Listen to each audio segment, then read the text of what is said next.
இப்பொழுது அவரை பற்றி வாழ்த்தி பேச தஞ்சை மறை மாவட்ட ஆயர் மேதகு டி சகாயராஜ் அவர்களை அன்போடு அழைக்கின்றோம்.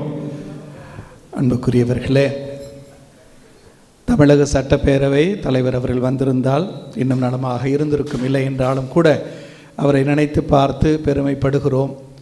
உயர்ந்த மனிதர், தோற்றத்தில் மட்டுமல்ல, எண்ணங்களாலும் நல்ல சிந்தனைகளாலும் உண்மையான அர்ப்பணத்தாலும் உயர்ந்த மனிதராகவே அவரை பார்த்துருக்கிறேன். சட்டசபையில் உட்கார்ந்து பேசுகிற முறையெல்லாம் பார்த்தா ஒரு ஹெட்மாஸ்டர் பிஹேவ் பண்ணுறது போல தான் இருக்கும்.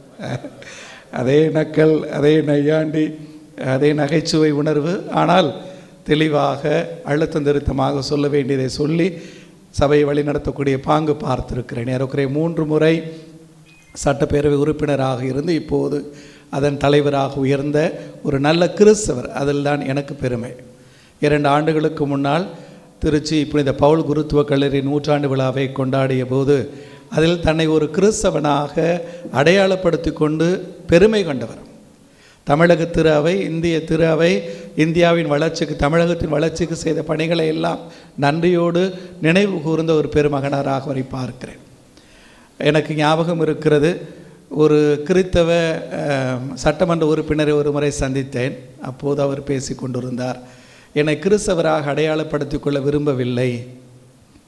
அப்படி நான் அடையாளப்படுத்தி கொண்டேன் என்றால் மற்ற இஸ்லாமியர் அல்ல இந்துக்களது வாக்குகள் எனக்கு அடுத்த முறை கிடைக்காது.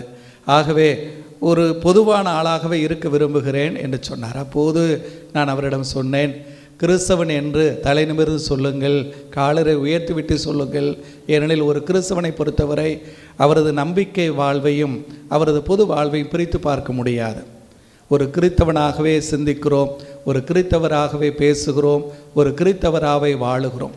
ஒரு கிறிஸ்தவ சமயத்தை சார்ந்த ஒரு எம்எல்ஏ இப்படி இருக்க முடியும் என்பதை இந்த உலகத்துக்கு காட்டுங்கள் என்று சொன்னேன்.